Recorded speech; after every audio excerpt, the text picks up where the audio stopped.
फुर फुर मोदी फुर फुर फुर। किसानों के हत्यारे हैं मोदी, अमीरों का विकास और गरीबों का विनाश। पिताजी के राज्य से देश थोड़ा चलेगा, देश डेमोक्रेसी है, यहाँ सबकी राय से देश चलेगा। वो हिंदू धर्म के ध्वजवाहक बनते हैं और गंगा जी को बेइज्जत कर रहे हैं। केवल पवित्र मोदी है, तो उनकी पवित्रता 24 में 140 करोड़ दिखाएगी। मोदी अगर मर जाए तो चुनाव आयोग को निर्देश दें कि बैलेट पेपर से चुनाव करवाएं, देखें 400 से ऊपर सीट आ जाए। जिस दिन से इलेक्टोरल बॉन्ड पर चीफ जस्टिस ने फैसला कर दिया, उस दिन से सीट खाली हो गई। अमर उजाला के हर पन्ने पे मोदी की तस्वीर, फ्रंट पे देखिए मोदी की तस्वीर। क्यों? राहुल गांधी जिंदाबाद जिंदाबाद। 2024 में बदलाव सुनिश्चित।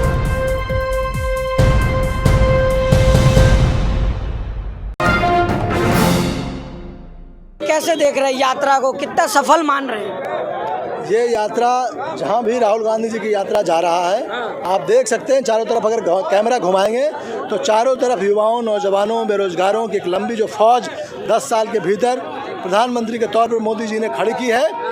आज वो 2024 का जो लोकसभा का चुनाव है, उसमें ये युवा उसका हिसाब लेने के लिए, जिन्होंने कहा था कि 1 साल में 2 करोड़ नौकरियां देंगे, उसका हिसाब लेने के लिए एकजुट हो चुके हैं राहुल गांधी जी के नेतृत्व में।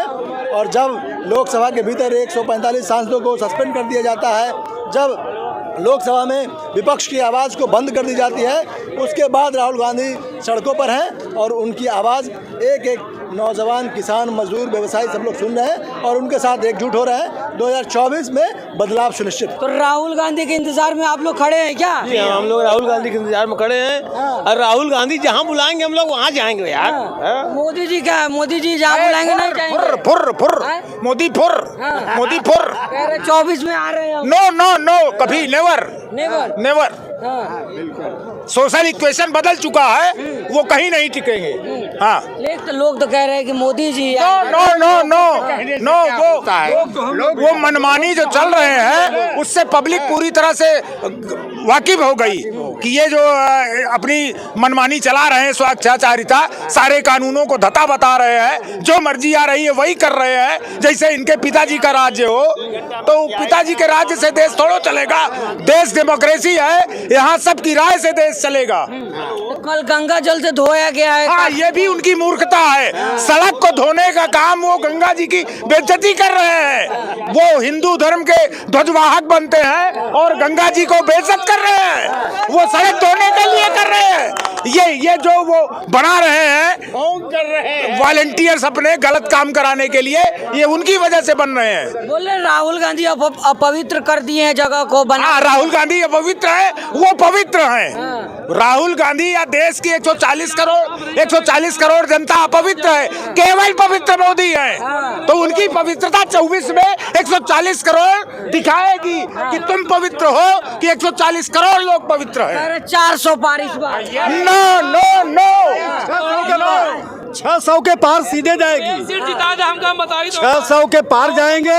हम लोग ओरिजिनल सनातनी है। ऐसे प्रधानमंत्री को श्राप दिया जा रहा है। 400 का जो आंकड़े का दम भरते हैं, मोदी अगर मर जाए तो चुनाव आयोग को निर्देश दें कि बैलेट पेपर से चुनाव करवाएं, देखें 400 से ऊपर सीट आ जाए। 2 साल पहले वापस गए, फिर आ रहे हैं मोदी। नहीं आएंगे, नहीं आएंगे। अब मैं ये बता देना चाहता हूँ कि मोदी तक ये संदेश पहुँच जाए, ये चाहने वालों, कांग्रेस को चाहने वालों की भीड़ है, भाड़े की भीड़ नहीं है भाजपा की तरह। सच्चे लोग आए हैं यहाँ पे। ये सच्चे लोग आए हैं, असली कांग्रेसी, जो आंदोलन के लिए, जन मरने के लिए तैयार हैं। और यहाँ भाड़े की भीड़ नहीं है। 24 में कौन प्रधानमंत्री बनेगा? 24 में ये तो समय वक्त आएगा, वक्त के। राहुल गांधी। हाँ, अमित शाह कह रहे वैकेंसी खाली नहीं है अभी। नो नो, वैकेंसी खाली हो चुकी है। जिस दिन से इलेक्टोरल बॉन्ड पर चीफ जस्टिस ने फैसला कर दिया, उस दिन से सीट खाली हो गई। खाली है। हाँ, सीट खाली है, बिल्कुल खाली है। राहुल गांधी जिंदाबाद जिंदाबाद। राहुल गांधी जिंदाबाद जिंदाबाद। जब तक वो रहेंगे तब तक सीट खाली नहीं रहेगी। ना हम लोग को राजनीति से कोई मतलब है ना, लेकिन मैं राहुल गांधी की विचारधारा से हम लोग प्रेरित हो गए। मैं जनपद न्यायालय में अधिवक्ता हूँ और उनके विचारधारा से प्रेरित होकर हम लोग यहाँ पे कम से कम 20-25 लोग अधिवक्ता जो हैं यहाँ आए हुए हैं। लेकिन लोग क्या कह रहे हैं, बनारस में आप देखे गंगा जल से धुलाया गया है। इन्हें देखिए, जातिवाद की राजनीति, भैया जातिवाद की राजनीति नहीं करनी चाहिए। बेरोजगारी पे, महंगाई पे, इस सब पे राजनीति करनी कोई भी पार्टियाँ हो। अयोध्या में प्राण प्रतिष्ठा में गए थे, अयोध्या में प्राण प्रतिष्ठा में गए थे हमारे प्रधानमंत्री। शंकराचार्यों ने क्यों उन्हें प्राण प्रतिष्ठा करने से मना कर दिया? क्योंकि पत्नी के होते हुए भी पत्नी को नहीं लेके आए थे। और पूजा पाठ जो किया जाता है वो पत्नी के साथ किया जाता है। तो क्या लग रहा है कि यात्रा कितना असर पड़ेगा? इसका बहुत असर पड़ेगा। और जो पड़ गया है, पड़ेगा नहीं। किसानों के हत्यारा है मोदी, किसानों का हत्यारा है। और जो 750 किसान लोग कहते हैं कि हम परिवार है ना, कोई भाई है ना। आज तक लोग कह रहे हैं कि मोदी फ्री में राशन दे रहे हैं, कोई सरकार नहीं है। मैंने कहा कोई एहसान नहीं कर रहे। 55-60 रुपए का राशन देते हो और 435 की जगह सिलेंडर 1150 रुपया ले रहे हो, बड़ा एहसान कर रहे हैं।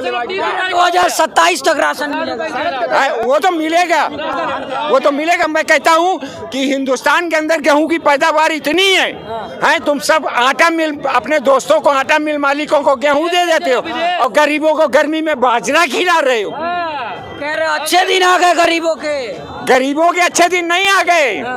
गरीबों के जो है, अगर ये सरकार रही तो आप समझ लीजिए अमीरों का विकास और गरीबों का विनाश, ये नारा है मोदी का। देश का हर गरीब 1,40,000 करोड़ का कर्जदार हो चुका है मोदी के समय में। 1,40,000 करोड़ का कर्जदार 140 करोड़ की हर जनता हो चुकी है। इसलिए कि लोग मोदी नहीं, कतई नहीं कर रहे। उनका मीडिया कह रहा है, उनका अखबार कह रहा है, जिसको वो पे कर रहे हैं। मीडिया को पे कर रहे हैं, अखबार को पे कर रहे हैं, लिहाजा वो बोल रहा है कि मोदी मोदी। बाकी पब्लिक 140 करोड़ में 10 करोड़ को छोड़ दीजिए, 130 करोड़ बिल्कुल नहीं कर रही है। अमर उजाला के हर पन्ने पे मोदी की तस्वीर, फ्रंट पे देखिए मोदी की तस्वीर। क्यों? मुझे इसका जवाब दो। क्योंकि तुम सब खरीदे हुए हैं, मोदी के खिलाफ नहीं बोल सकते। क्या लग रहा है, क्या बोल रहे हैं? अरे हम पूछ रहे हैं आपको क्या लग रहा है? हम नहीं जानते, हम तो यहाँ इकट्ठा हैं, हम सरकार बदलने आए हैं। आपको क्या लग रहा है? पत्रकारों को बताइए, हमको आप बताइए। मोदी जी तो कह रहे हैं हम 400। आप क्या कह रहे हैं? हम आपसे पूछ रहे हैं क्या कह रहे हैं आप? हम तो सरकार बदलने आए हैं। आप क्या? ईवीएम सेट है, फिर उसके बाद ईवीएम सेट है, अपनी बात बताइए। हम तो सरकार बदलने आए हैं, सरकार बदल तो ये तमाम लोग कह रहे हैं कि सरकार बदलने आए हैं। अब सरकार बदलेगी कि नहीं बदलेगी ये तो पता चल जाएगा। आपको इस वीडियो पे क्या राय है हमें जरूर बताएगा। बहुत बहुत धन्यवाद।